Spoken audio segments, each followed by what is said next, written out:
Bueno, ¿qué tal? Este es el segundo video. En el primero yo pensaba que no íbamos a necesitar un segundo, pero lo cierto es que si uno quiere explicar esto de una manera correcta y detallada, pues lleva tiempo. Y lo cierto también es que yo puedo explicar algo muy sencillo con demasiadas palabras, entonces una disculpa por ahí. ¿En qué nos quedamos en el video anterior? Bueno, voy a hacer un repaso muy rápido. Hablamos de, aquí están el contenido, ¿sí? Hablamos de una introducción al SDAINA, una breve historia del SDAINA, ¿sí? Al final en las referencias van a ver ustedes una referencia que es una presentación del Dr. Benson, que explica mejor que yo la historia del SDAINA, y vimos también un video muy pequeño acerca del Dr. Hallquist explicando cómo inició con el SDAINA. Lo que va a quedar pendiente, bueno, también vamos a hablar del manual, o ya lo hicimos de hecho, ¿sí? Hablamos también del proceso de elementos finitos, algunos recursos, ¿sí?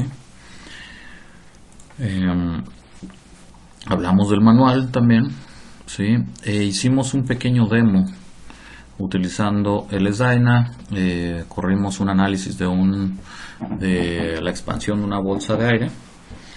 Y de hecho dejamos pendiente ese análisis, que es lo que voy a revisar en este momento. Bueno, antes de eso llegamos al punto de explicar qué son los manuales, dónde están, cómo bajarlos, ¿sí? Y si no, aquí está la referencia. Y hablamos de que el primer manual habla de los comandos, el volumen 2 de los modelos de material, el volumen 3 de los solucionadores que tiene el SDAINA. Y bueno, también hay un manual teórico, ¿sí? Del cual hablamos poco, pero que ahí está disponible, explicando qué sucede en la panza del SDAINA, ¿verdad? Cómo está programado. No viene el programa como tal, obviamente, sí, pero sí explica mucho, una buena parte teórica acerca de los comandos, sí, y de cómo funciona en general el programa. Muy bien. Entonces, lo que dejamos pendiente, decíamos, fue revisar los resultados. Aquí estamos viendo la carpeta. ¿Se acuerdan que en esta carpeta solamente había al inicio, estaba vacía, la hicimos de cero y luego pusimos el archivo .k o .keyword, ¿sí? Como ustedes le quieran llamar. Podrían incluso no ponerle un tipo de archivo, un .k, ¿sí? Pero la verdad es que se recomienda mucho poner un .k al menos. Entonces creamos unos D3DOMs también, el 1, el 2, el 3. Esto lo hicimos con el switch 1, ¿sí? Que ahí cortamos la simulación, explicamos que eso nos permitía, por ejemplo, no sé, apagar la máquina, ¿sí? O darle mantenimiento a la instalación eléctrica, etcétera, etcétera. Hablamos de los D3plots, de cómo se van generando. Aquí pueden ver que hay varios D3plots. El que debemos abrir siempre es el que no tiene un número, ¿sí? Un apéndice como número. Un número como apéndice debería decir. Y luego, algo que también es importante, que quizás no había comentado, es el archivo message, ¿sí? Aquí hay 3 message porque corrimos el análisis en 3 partes. ¿Se acuerdan que lo interrumpí una vez a propósito, una vez por equivocación y finalmente lo corrimos o lo continuamos a partir de esa segunda interrupción? Entonces, solo por mostrarles lo que hubiéramos visto en la pantalla negra que surge cuando corremos el SDAINA, pues aquí tienen, me dice que va a comenzar a partir del tiempo 1.18, que en realidad son 11.8 milisegundos, ¿sí? Que va a leer el D3DOM 2, ¿sí? Y ahí va avanzando en el tiempo hasta que llega al tiempo final de esta simulación, que es 30 milisegundos, ¿sí? Y nos va a decir que hay una terminación normal. ¿Está bien? Acabó de hecho pues un poco tarde, ¿sí? No me acuerdo a qué hora lo pusimos. Se me hace que tardó demasiado, no sé por qué, por alguna razón tardó demasiado, porque se acabó a esta hora De hecho aquí no sé si está, no está almacenado todo el tiempo, pero podemos estimarlo, ¿sí? Y es raro porque esta simulación realmente tarda poco. La pusimos al principio a las 11, ¿sí? A las 11:12, y luego, bueno, se tardó algo así como 15-20 minutos, ¿no? Que es mucho para esta simulación, insisto. Por ahí debo tener algún parámetro en el solucionador, está bien. Pero bueno, lo más importante es revisar los resultados. ¿Qué nos arroja el SDyna en los dtriplots? Ya habíamos visto un dtriplot.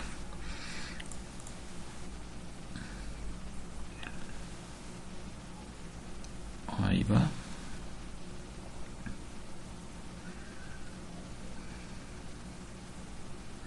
Él lo está abriendo. Por alguna razón el SpreadPost no se lleva tan bien con los programas que se utilizan para grabar sesiones, ¿sí? Como tutoriales y todo eso, ya nos había pasado. Pero bueno, aquí esperemos que no sea enviable, ¿no? Y ahora, la primera vez que revisamos resultados estábamos llegando hasta el milisegundo 10. Podemos irnos, después de abrir el dtriplot, darle previous state, y eso nos va a llevar al último estado de la simulación, que en este caso son 30 milisegundos. ¿Qué más podemos hacer? Podemos a partir de ahí iniciar la simulación. ¿Sí? Ahí vemos cómo se va inflando la bolsa de aire hasta que finalmente la presión es suficiente para levantar al tubo, que probablemente tenga propiedades de acero, y luego se infla completamente la bolsa de aire e impulsa ese tubo en el aire, ¿sí? Eso es lo que nos da esta simulación.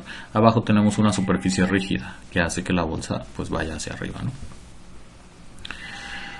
¿Qué más? Pues podemos ver, vamos a estar utilizando el SpreadPost. Ustedes van a ver la utilización del SpreadPost en los videos, así que en este momento solo quiero mostrarles los esfuerzos de von Mises, por ejemplo.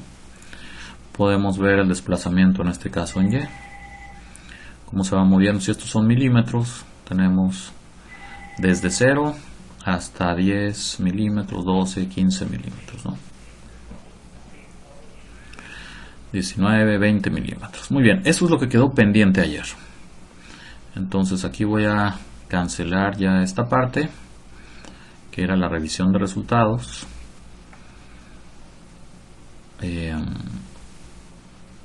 Si quisiéramos, solo por mostrarles todo lo que se puede hacer con el SpreadPost, si quisiéramos ver una curva del desplazamiento en el tiempo en la coordenada Y, ¿sí? De este nodo, por ejemplo,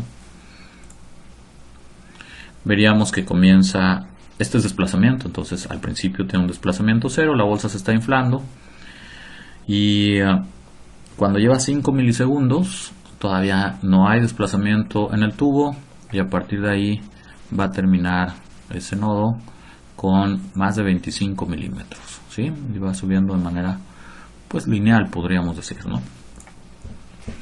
Ok, ya vimos los resultados. Como pueden ver, se generan muchos archivos, entonces hay que tener cuidado ahí porque el SDyna, dependiendo de la capacidad de nuestra computadora, pues se puede acabar el disco duro muy rápidamente, ¿no? Yo ya voy a borrar los resultados de aquí, ¿sí? No me interesan mucho, realmente eran solo por correr el ejemplo. Vamos a ver, borrar, ¿sí? Y ya nomás me quedo con el punto K, ¿sí? Si algún día lo quiero volver a correr, pues ahí va a estar disponible. Muy bien, ya acabamos con esto, y entonces ya acabamos con esta presentación. No sé si hice algún cambio, entonces creo que no voy a guardar. Espero no estar perdiendo nada, y vamos a seguir con el contenido del curso en este segundo video. Ahí vamos una hora. Y ahora sí vamos a hablar del deck del SDyna y de las unidades que había quedado también pendiente en el contenido para estas primeras para esta primera parte del curso, ¿sí? Entonces voy a poner modo de presentación y vamos a hablar un poco del deck del SDyna. Cuando hablamos del deck es una palabra que se utiliza mucho para hablar de los archivos de entrada de los softwares de simulación. Quizás también se utiliza para archivos de entrada de otro tipo de software, Pero al utilizar Nastran, al utilizar LSDyna, al utilizar otros solucionadores, incluso de la suite de Altair, por ejemplo, OptiStruct, la gente se refiere a esos archivos de entrada para el solucionador como DEX, ¿sí? Así que, bueno, parte de lo que quiero compartirles también es, pues como esos términos, ¿verdad?, que se utilizan en el mundillo de la simulación. Así que por eso utilizo la palabra en inglés DEC, ¿verdad? Muy bien. ¿Qué necesitamos para que corra una simulación? Pues necesitamos al menos la primera y la última línea para que no nos marque un error. El solucionador, él debe leer un keyword y debe terminar con un end, ¿sí? Estas últimas tarjetas son generadas automáticamente por LSprePost. Si yo abro una sesión de LSprePost y la guardo sin hacer nada, y guardo, mando a grabar un archivo .k, me va a salir un keyword y un end, ¿sí? Y en medio no va a haber nada. LSDyna por defecto es un código explícito. Aquí me faltó poner por defecto, ¿sí? Bueno, aquí está. Y como resultado no necesita cargas o condiciones de frontera para resolver un archivo de entrada, ¿sí? Si fuera implícito, entonces la historia sería distinta. Bueno, vamos a empezar a hablar también de comandos o tarjetas de control, ¿sí? En este caso estamos hablando de la tarjeta asterisco control termination. En general voy a obviar los asteriscos y voy a referirme a los DEX, a las tarjetas como control o solamente por su nombre, ¿sí? No es necesario escribirlas con mayúscula, lo que sí es necesario es escribir el asterisco, pero LSprePost y la mayoría de los usuarios de LSDyna ponemos los comandos en mayúscula para que sea mucho más legible el archivo, ¿sí? Algunas tarjetas de control necesitan más de una línea, ¿sí? Es más de una tarjeta o más de una línea de datos, ¿sí? Eso lo vamos a ir viendo con tiempo, ¿no? En el caso de control termination no, nada más hay una línea.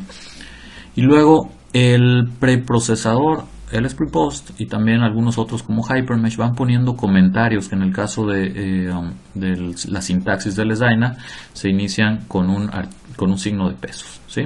Entonces aquí me dice: tienes todo este espacio para darme el tiempo de terminación, que en este caso pudiera ser un segundo o un milisegundo o una unidad de tiempo. O me lo das en número de ciclos, ¿sí? ¿Cuál es el paso de tiempo mínimo? ¿Sí? Y algunos otros campos que para saber de qué se trata, pues hay que irnos al manual, ¿no? Como comentamos anteriormente. Algunas tarjetas de control tendrán líneas de datos que el usuario podrá definir, ¿sí? Un ejemplo de una tarjeta que tenga varias líneas, aquí está Control Implicit Solution, ¿sí? En donde vemos que tiene 1, 2, 3 y 4 líneas. Cuando una tarjeta de control necesita dos tarjetas, y espero no estarlos confundiendo al hablar de tarjeta y tarjeta, en realidad aquí a lo que me estoy refiriendo es cuando un comando, aquí también debía haber dicho cuando algunos comandos, ¿sí?, necesitan dos tarjetas. Entonces un mensaje, si el usuario ingresa más o menos de dos, si es que esta tarjeta necesita, va de nuevo, si este comando necesita dos tarjetas y el usuario ingresa una o ingresa tres, pues va a haber un comando de error cuando estemos tratando de resolver ese problema o ese análisis. Y aquí vemos otra vez que hay comandos que necesitan una sola línea y otros que necesitan varias líneas. El formato del keyword está especificado en el manual. Creo que lo vimos muy rápidamente en el video anterior, cuando me refería a que una de las variables o de los campos necesitaba un número flotante, ¿sí?, un número con decimales. El formato general de entrada sigue la convención de Fortran. De hecho, el LSDyna sigue siendo programado en Fortran, ¿sí?, para hacerlo más rápido. Básicamente es por cuestiones de velocidad de ejecución. La mayoría de las tarjetas de control tendrán diversos parámetros que deberán ser provistos, y en general utilizan 10 columnas para determinar cada parámetro. Y aquí sí hay que tener cuidado a la hora de hacer cambios con un editor de texto y no pasarnos. Precisamente por eso ayuda mucho tener los comentarios aquí, ¿verdad? Yo sé que esta opción de iteraciones, ¿sí? O este archivo, más bien este comando, este campo dentro del comando control implicit, debería llegar hasta acá. Y seguramente hay 10 espacios desde este 0 hasta este 1, ¿sí? A eso se refieren estas 10 columnas. Si yo abro el punto K y voy a hacer modificaciones, debo respetar estos espacios, si no voy a tener problemas a la hora de ejecutar este keyword, ¿sí? Las columnas 1 a 10 permiten ingresar el primer parámetro en la tarjeta o en el comando del cual estamos hablando. El siguiente parámetro se ingresa en las columnas 11 al 20, el siguiente en 21 a 30 y así sucesivamente. Algunas tarjetas o comandos no siguen este formato, pero todo eso está bien especificado en el manual de ayuda, ¿sí? Por ejemplo, aquí no sabemos, bueno, el comando es la definición de un nodo. Aquí no lo estamos viendo, pero aquí arriba habría un asterisco nodo, ¿no? ¿Y qué me pide? Bueno, en el primer campo una identificación del nodo. ¿Qué tipo de variable espera? Pues un número entero, ¿sí? Porque es la especificación de un nodo, entonces no se espera que haya nodo 1.5, si no hay uno y hay dos. Luego se van a utilizar dos campos donde cada uno de ellos va a tener 8 columnas, ¿sí? Fíjense que aquí están repartidas de manera distinta las columnas. Aquí tengo desde el 8 hasta el 10, perdón, desde el 1 hasta el 10, cada una de 8 espacios, 8 columnas. 8 espacios por columna, así que estoy consumiendo los 80 espacios disponibles, ¿sí? ¿Qué más? Decíamos que tengo 16 decimales o espacios más bien para especificar las coordenadas en X, otros 16 campos o columnas para especificar la coordenada en Y y otros 16 para la coordenada en Z. Y el SDyna, al igual que Fortran, te permite desde que defines un nodo darle restricciones de traslación y otras de rotación. Entonces, ¿qué se espera aquí? Bueno, pues un número flotante o un número decimal en X, en Y, en Z, y aquí también puedo poner decimales, ¿sí? Para poner las restricciones. Pero no nos preocupemos tanto de la sintaxis, sino del formato del keyword, ¿sí? El primer parámetro es de 8 columnas, ya lo explicamos, y el valor deberá ser entero, ¿sí? Y luego vienen parámetros de 16 columnas. Podríamos no respetar ese formato de columnas y utilizar el formato libre del keyword. A veces es más seguro utilizar este formato cuando estoy haciendo ediciones en un editor de texto, ¿sí? O haciendo cambios utilizando un editor de texto. Por ejemplo, ya vimos el formato bastante rígido para definir un nodo, ¿sí? Lo acabamos de ver y decíamos que tengo 8 espacios para escribir el número de nodo, que debe ser un número entero, y luego tengo valores, tengo 16 espacios para la X, para la coordenada en X, la coordenada en Y y la coordenada en Z. Si no quiero estar contando columnas, entonces puedo utilizar comas, ¿sí? Entre los parámetros. Así que el nodo 10.101 va a tener una cierta coordenada en X, cierta coordenada en Y, y estarán separados por comas. Cuando uno automatiza ciertas cosas o utiliza Excel para llenar ciertos parámetros, entonces es muy útil utilizar las comas, ¿verdad? Y los archivos separados por comas que puede generar Excel, ¿sí? Muy bien. Note que ya lo habíamos mencionado, no se necesita utilizar letras mayúsculas. Sin embargo, sí se necesita el asterisco, ¿sí? Y de nuevo se recomienda utilizar las mayúsculas para identificar los comandos de todas las opciones que lleva cada comando, ¿sí? Así es mucho más fácil leer los archivos. Si uno escribe el signo de pesos, ya lo habíamos dicho, entonces se considera un comentario y el SDyna no lo va a leer. Podemos agregar tantos comentarios como uno desee, ¿sí? Esto ya lo habíamos visto en el primer video, el proceso de análisis por elementos finitos. Y luego vamos a ver que si bien el solucionador va a aceptar un archivo que solamente contenga asterisco keyword y asterisco end, la mayoría de los análisis va a tener algunos otros campos como asterisco boundary, que son condiciones de frontera, ¿sí? Que es el punto número 5, o está relacionado con el punto número 5. Algunos controles de terminación, que específicamente aquí no está definido como uno de los pasos del proceso de análisis, pero podríamos pensar que son controles que tienen que ver con la solución, ¿sí? Un control sería decirle voy a utilizar el solucionador explícito en lugar del implícito, ¿sí? O al revés. Luego le tenemos que decir qué vamos a escribir, y eso se hace con el archivo database. Tenemos que hacer algunas definiciones, a veces para hacer una carga, o en la mayoría de las ocasiones necesitamos escribir una carga o definir una carga en términos de una curva. Bueno, pues por ahí está el comando define. Vamos a tener partes, ¿sí? No nos vamos a salvar de utilizar, si es un análisis que realmente representa un modelo físico, pues vamos a tener partes. Si vamos a tener partes, vamos a tener secciones, y si vamos a tener secciones, vamos a tener materiales. Así que estos tres son hermanitos, siempre van de la mano. Y luego tenemos, bueno, pues es una solución de elementos finitos. Vamos a tener nodos y vamos a tener elementos. Así que es la geometría ya discretizada. Hemos mencionado al menos un par de veces la tarjeta Control Termination, ¿sí? Que se utiliza para indicar el tiempo de terminación del análisis. La tarjeta Database Binary dtrplot es precisamente la que manda a escribir los archivos dtrplot que revisamos al inicio de este video. Si yo no escribo este comando, pues no van a salir dtrplots, ¿sí? Y no voy a poder ver los resultados.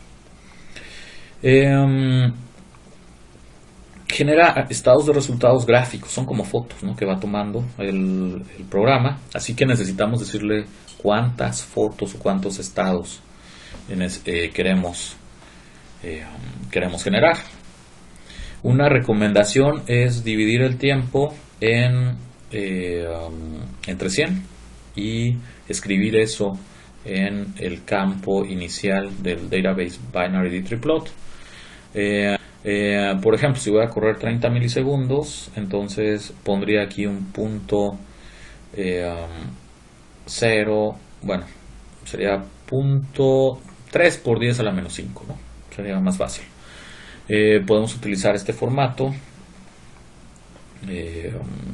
exponencial, ¿sí? Luego hablamos o mencionamos las partes, y tal cual existe un comando que se llama asterisco part, ¿sí? Una parte es una entidad que relaciona los elementos con un material y una sección, ¿sí? Podríamos decir que un elemento llama a una parte. Una parte se relaciona con un material y una sección, lo que a su vez define propiedades del material y la geometría. Y cada uno de los elementos, vamos a ver el comando element, va a estar identificado dentro de una parte, ¿sí? La tarjeta de control part requiere dos filas.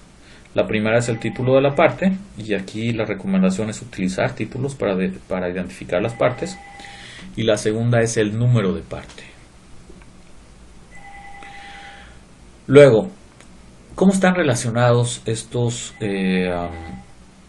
pilares, vamos a decir, de un modelo? Tenemos los nodos, a los cuales hay que identificarlos con X, Y, Z, con sus coordenadas en X, Y, Z. Tenemos los elementos. Fíjense que cada vez que haya un ID, es precisamente eso, un identificador del nodo, ¿sí? Así hablamos del nodo 1000 o del nodo 1001, ¿sí? Que tendrá sus propias coordenadas. Luego, tendremos elementos que están formados por nodos, y por eso un identificador de nodo va a formar parte del elemento. Este podría ser un elemento en dos dimensiones, con forma cuadrada, ¿verdad? Y por eso va a requerir 4 nodos, que es lo que tenemos aquí: nodo 1, nodo 2, nodo 3 y nodo 4. Pero podría ser un hexaedro que requiere 8 nodos, y entonces tendríamos N5, 6, 7 y 8. Luego fíjense que también aquí en el elemento, este podría ser el elemento 1000, que llama a la parte 1, ¿sí? que tiene a los nodos 1, 2, 3 y 4. A su vez va a venir el comando parte o part, que va a tener un ID, ¿sí? Aquí voy a definir la parte 1, que va a utilizar la sección 1 y el material 1. A veces utilizamos ecuaciones de estado, ¿sí? Y controles de Hourglass, y entonces se llenan los campos 4 y 5, pero en general el comando parte va a utilizar estos tres. A su vez, la parte va a llamar a una sección, y fíjense cómo ahí es en donde estoy definiendo con la sección que el elemento es ese elemento 2D al que me refería antes, o un elemento 3D, ¿no? Y luego aquí vamos a poner en el segundo campo una formulación, y vamos a ver que si bien el comando section pareciera tener un número limitado de elementos, ya cuando nos metemos al elemento shell vamos a ver que hay muchísimas formulaciones, y entonces al final eso significa que hay muchos tipos de elementos dentro del Sdyna. ¿Qué más nos falta en la parte? Bueno, necesitamos un ID de material, y así es como llegamos a la definición de un material. Este material ID está ligado con esta parte, ¿sí? En este tercer campo. ¿Qué nos va a pedir el material ID? Bueno, pues una densidad, en el caso de un material elástico, un módulo de Young, ¿sí? Una relación de Poisson y otros parámetros. Y finalmente podríamos, si estamos resolviendo cierto tipo de problemas, no sé, con explosiones, con interacción fluido-estructura, podríamos requerir una ecuación de estado, y eso se va al cuarto campo de la parte. Y podríamos también poner controles de Hourglass, y hablaremos en los siguientes videos de qué es el Hourglass. Bueno, y así es como llegamos a las secciones, ¿sí? Que ya vimos aquí que están relacionadas con las partes.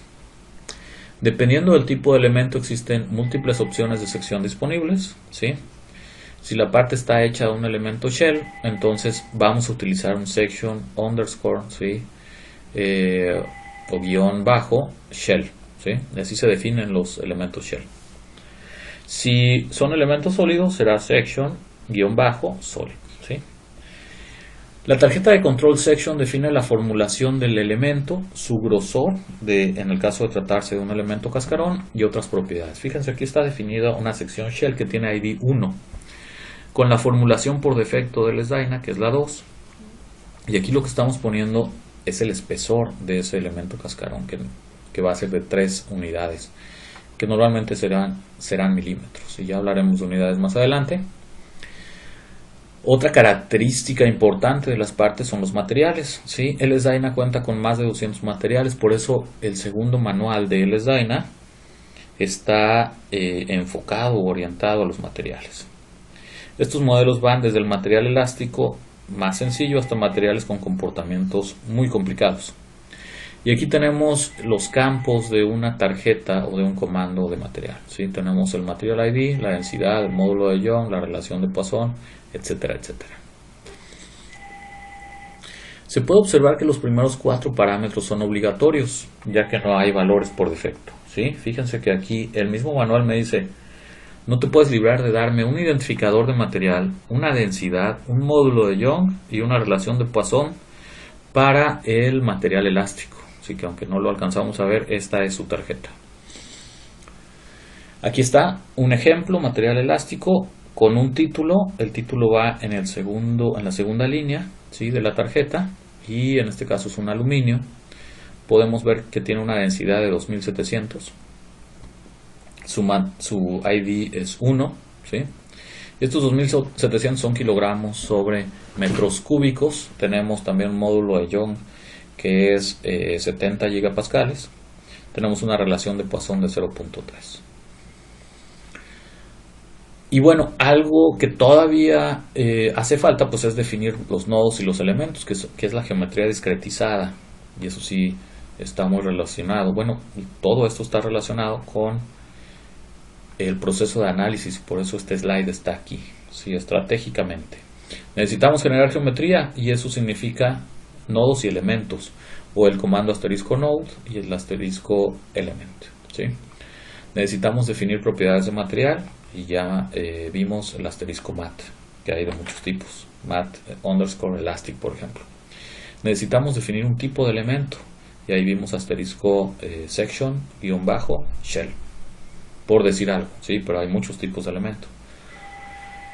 Luego necesitamos discretizar la geometría, y eso está muy relacionado con el punto 1. De hecho, el punto 1 se refiere más a tráeme una geometría en CAD importada, ¿sí? O generada directamente en el SpreePost o en cualquier otro programa de preprocesamiento gráfico. Luego hay que mallarlo, ¿sí? Entonces, antes de mallar, pues necesitamos definir los materiales y el tipo de elemento. Discretizar la geometría nos va a dar como resultado ahora sí los asterisco node y los asterisco element. Luego vamos a poner condiciones de frontera. No hemos visto ningún comando para hacer eso. Algunos controles como el control termination, ¿sí? Asterisco control termination, y revisar los resultados por medio de los LSpreePost o los archivos de texto en donde mandamos a escribir ciertas cosas, ¿no? Entonces, nodes y elementos con el comando node, dijimos, element, ¿sí?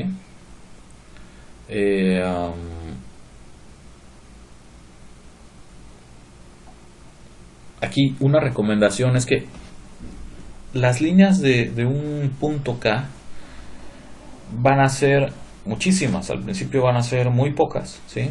Y a medida que vayamos generando elementos y nodos, pues imagínense, va a haber una línea para cada nodo y para cada elemento, ¿sí? Entonces, dependiendo del número de nodos y elementos, pudiéramos acabar con archivos muy grandes, archivos .k. Así que si a la hora de salvar utilizamos la opción avanzado, que es este botón que está aquí, podemos decirle a LSDyna o a LSpreePost más bien, mándame al final del punto K el asterisco node y el asterisco element.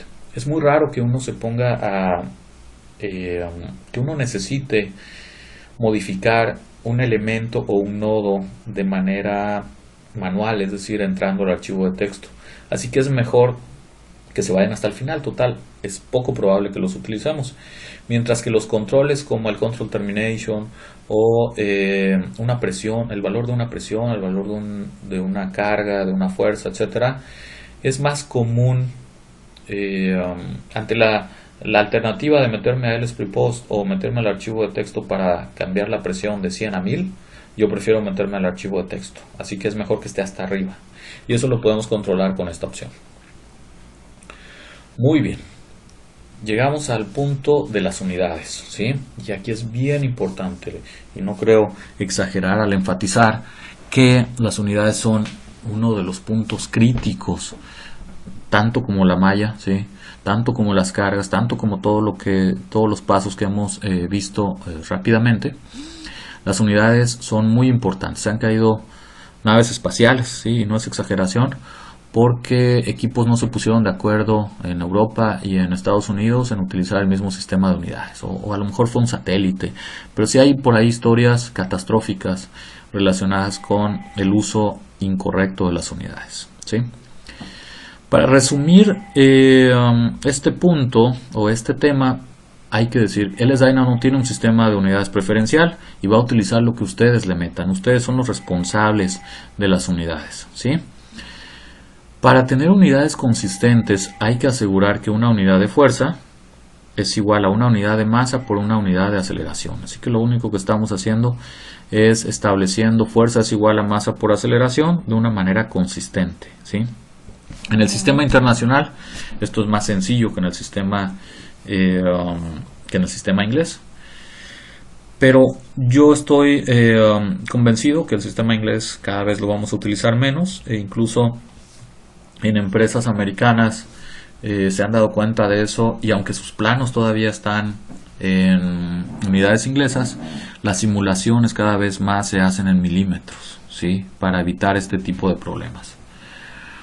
Muy bien, lo que yo recomiendo mucho es que googleen Consistent Units, o que busquen en cualquier buscador de internet Consistent Units, y van a llegar a una tabla como esta, Consistent Units LSDyna, ¿sí?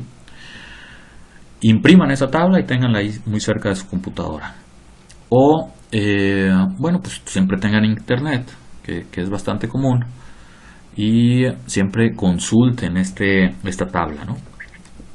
Aun cuando un servidor lleva muchos años utilizando el software, yo cada vez que voy a iniciar una simulación, pues consulto o en medio de la simulación o cuando ya estoy sacando resultados, me aseguro de tener unidades consistentes, ¿sí?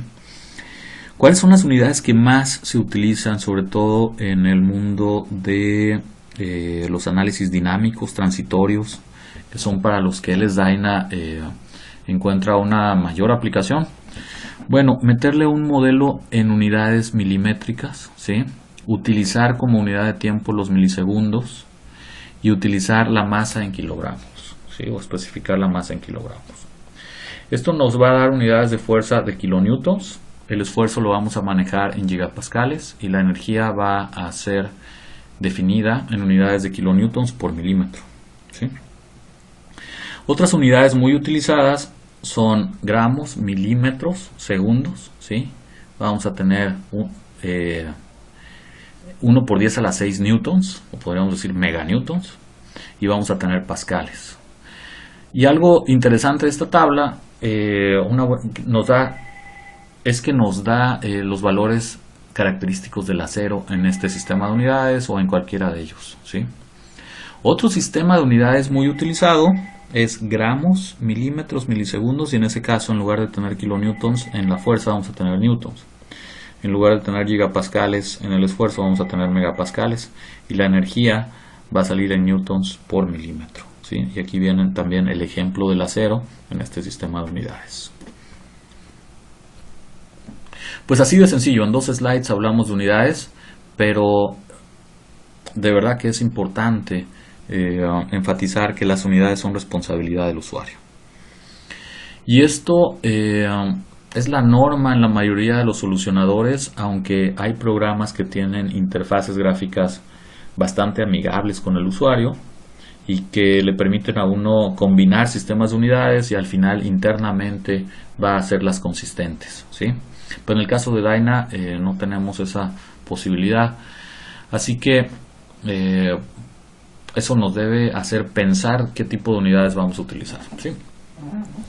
En resumen, se describieron los requerimientos mínimos para que un archivo de entrada de LS-DYNA se resuelva exitosamente, que es, me voy a regresar, esta lista, aquí está.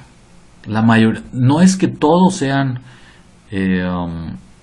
obligatorios, ya dije que keyword y end antecedidos por un asterisco son los 2 comandos necesarios, ¿sí? El resto son opcionales, pero la mayoría de las simulaciones tienen estos comandos, ¿sí?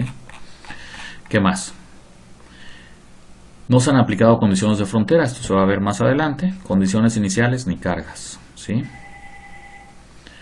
Y lo que viene, y eso lo voy a dejar para un tercer video, ¿sí? Es el demo del cubo explícito contra el cubo implícito, ¿sí? De hecho, en el primer video que está disponible, o en el video que está al cual me referí anteriormente, este LS-DYNA for Occupant Safety parte 1, video 3 de 3, ahí se está resolviendo este demo, pero de todas maneras lo vamos a subir como un video por separado, ¿sí? Individual, de tal forma que ustedes puedan seguir este demo. Y ahora sí, me despido de este par de videos que hacían falta para poder completar el curso, y agradezco su atención y espero que el resto del curso sea útil para ustedes, ¿sí? Estamos trabajando en actualizarlo, así que esténse pendientes, inscríbanse a la página de Complex para ver una actualización próxima acerca de cómo utilizar el LS-DYNA para resolver problemas de ingeniería, ¿sí? Las mismas referencias que ya habíamos mencionado, ¿sí? Y bueno, eso es todo, ¿sí?